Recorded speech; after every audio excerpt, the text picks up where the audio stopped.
As I've said, there's no bigger decision than choosing a campus pastor.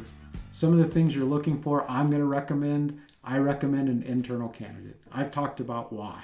And again, I have friends at search firms that help churches find campus pastors, and there may come a time for that for you, but with this first campus, I can't overemphasize how important it is to get someone who is internal to your church.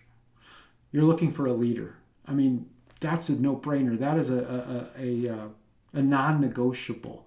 And a leader is somebody that other people follow. I've seen so many churches struggle with campuses, and as you get to know the leader, they're a very nice person. They're very administrative. They get things done on time. They show up at all the meetings, but they're not necessarily a leader.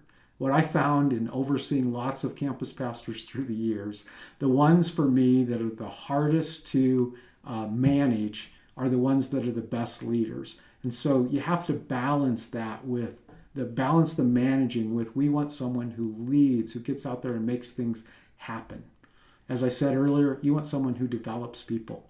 The worst thing in the world is to have a campus pastor saying, well, we can't do what you're asking us to do because we just don't have the leaders to do that. We just don't have the volunteers to do that.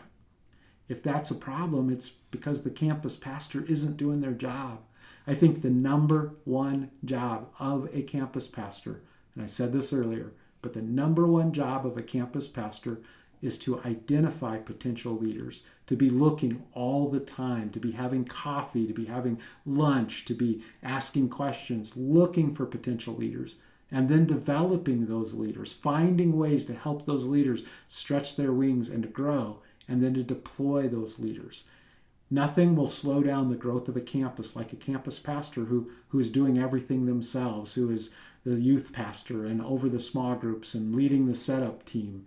You want somebody who can find other people, develop those people, love on those people, and deploy those people. You want somebody who's a team player.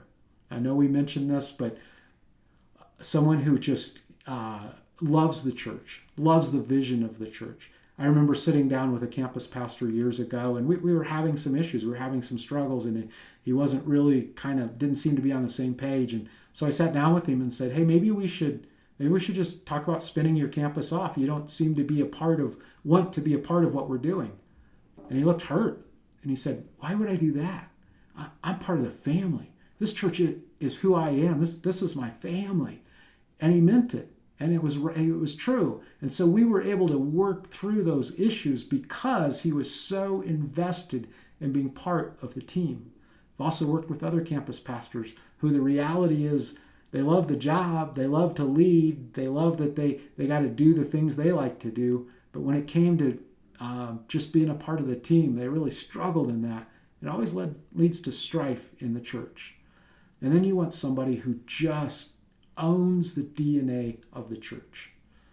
Years ago when I was working at Seacoast, we used to have stack chairs that were a burgundy color. The cloth was a burgundy color, and a lot of our colors that we used in our logo, things like that, had that burgundy. And something that we talked about, something that we asked is, does this person bleed Seacoast burgundy? If we cut them, do they bleed Seacoast? In your campus pastors, especially your first campus pastor, you want someone, not someone who's just a yes person, not someone who just goes along to get along, but someone who's willing to fight for your church and the mission that God has given your church and the vision of your church. As I said, there's no more important question than who will be the campus pastor. So we're going to stop there. I hope you're going to spend some time really thinking through, building a picture, defining a job description, and then spending the time you need to not only identify who will be the campus pastor, but developing that campus pastor. Hey, hope to see you next time. Thanks.